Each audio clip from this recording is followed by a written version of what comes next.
All right, man. Hopefully this is recording the audio. That is.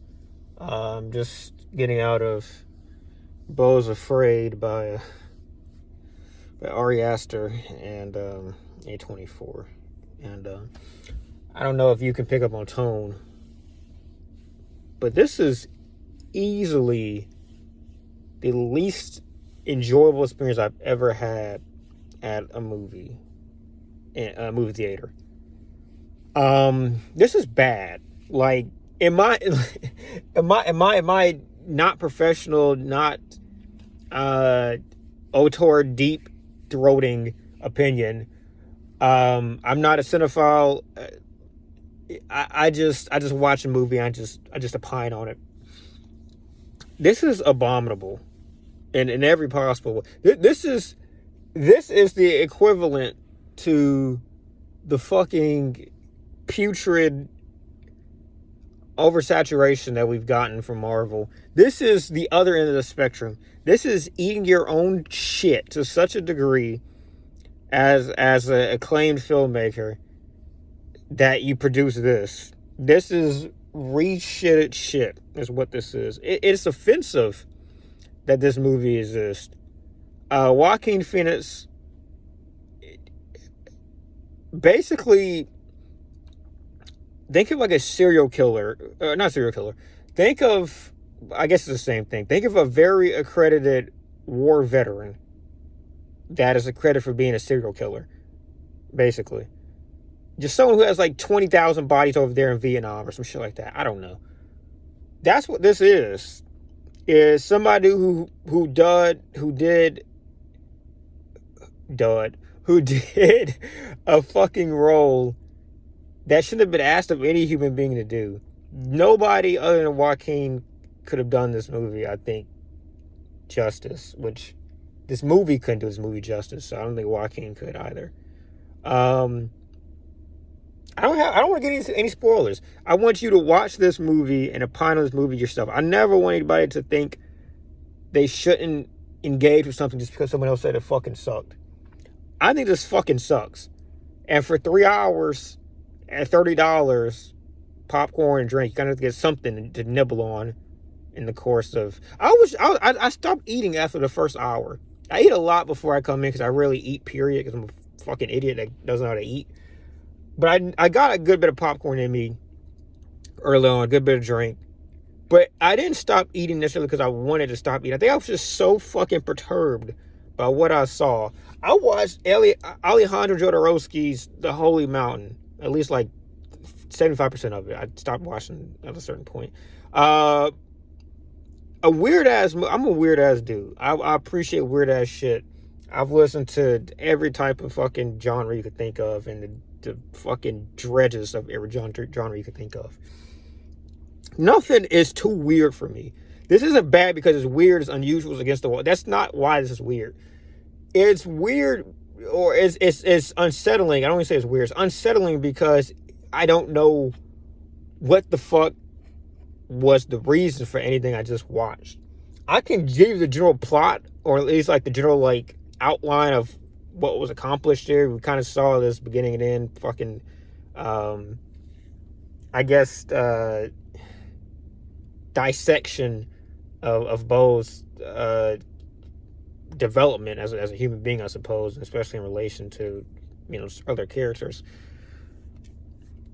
God, fucking goodness. This is so I fucking hate Ari Aster, dude. Midsommar was one of the least necessary. Let me not say every movie is unnecessary to some degree, I guess, unless it's like a fucking, I don't know, a documentary or something like that. I don't know. Most fictional movies, most original screenplays are theoretically unnecessary. But I got into Midsommar. I was just like, I'm with you. Motherfuckers talk like this shit was like Illmatic because of how fucking good Hereditary was, which I watched Hereditary after the fact, and I thought Hereditary was pretty good. I gave like an 8, I think. I'm not sure how I felt about that 8. It's just like, I get to a certain point with all his fucking films, at least the A24 ones, and that's just 3 of them, I think. And actually, I think it's That's another one that I'm not thinking about. I'm pretty sure it's another one he did that's outside of those three. But these three that I've watched, and I don't want to watch any more, so don't recommend any more to me. Just get to some point where I'm like, why the fuck does this movie exist? I got to that point probably around the time that Florence Pugh, or fuck Florence Pugh, that the guy that Florence came with is basically entranced by, I think it was period, like milk or period beverage that was given by the fucking chick that was like nets up the fuck and get a kid from some outsider. That tradition they did in Midsommar. And when that happened, and then Florence Pugh saw the fallout of that, and then got fucking I don't know I don't know how to describe the emotion that Florence Pugh had at the end of that movie. I was like, because that was the culmination. Like, that's where it's supposed to come together, and then instead of it coming together, I felt like it all unraveled for me. Like, I was holding it together the best I could. Motherfuckers been picked off one by one. And then we get to that moment, after all the backstory, I'm like, okay, this got to work. And then it didn't work in my head. Hereditary, I didn't really like, it made sense to me. Like, all of it made sense to me. I just kind of didn't like the conclusion. So I guess it's kind of more of a petulant child thing, but whatever. This is fucking terrible. This is like, if you had a grenade in your fucking underwear and that shit just exploded after a certain point, and you knew that grenade was there, and you're just sitting there wondering why the fuck you were cursed with a fucking grenade in your damn underwear, and you can't get it out, because if you do, you touch it, it just blows up automatically. So you kind of just live life knowing at some point it's just gonna fucking explode. At a certain point in this movie, honestly, like after the first hour, I think I knew it was never gonna get to a spot where I was like, oh my god, this is gonna end well. Like, I never got to that point. I was just pushing through for the conclusion to the dominant event that occurs at the very beginning that kind of leads the protagonist to, I guess he's a protagonist, I guess, the fucking anti-hero, to the agonist. What leads him to the fucking third act, basically. And after we got to that, I was like, this shit. The point where I kind of wanted, I got my hopes up after we got to the narrative in the narrative moment. But then the narrative in the narrative moment took 20 fucking minutes. And I was like, okay, this is fucking, I don't even know what the fuck we're doing at this point. And we got out of that, and then we got to the third act, pretty much the beginning of the third act.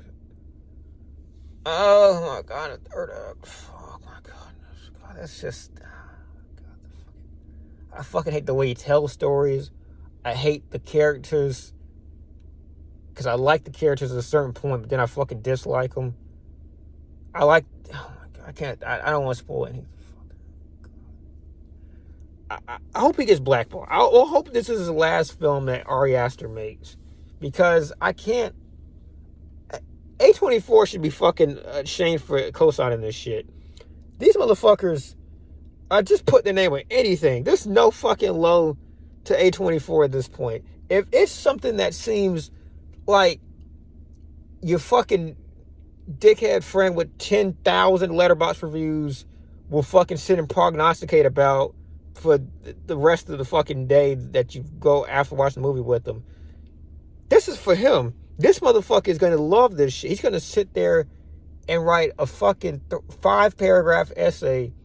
That's not an essay, but a 5-paragraph, I guess you can kind of call it an essay. A 5-paragraph piece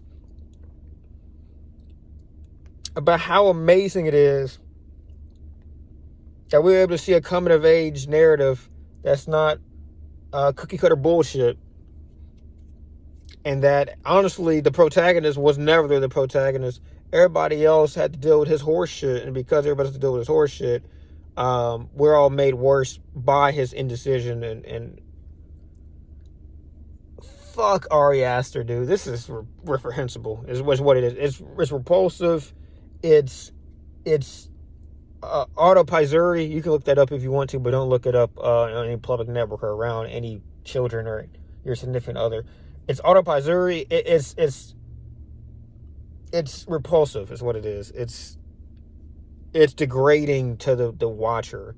I have never been in a theater where at the end of it, nobody. There was a couple. There's definitely a group that was kind of like the kind of aforementioned like letterbox, fucking clit lickers.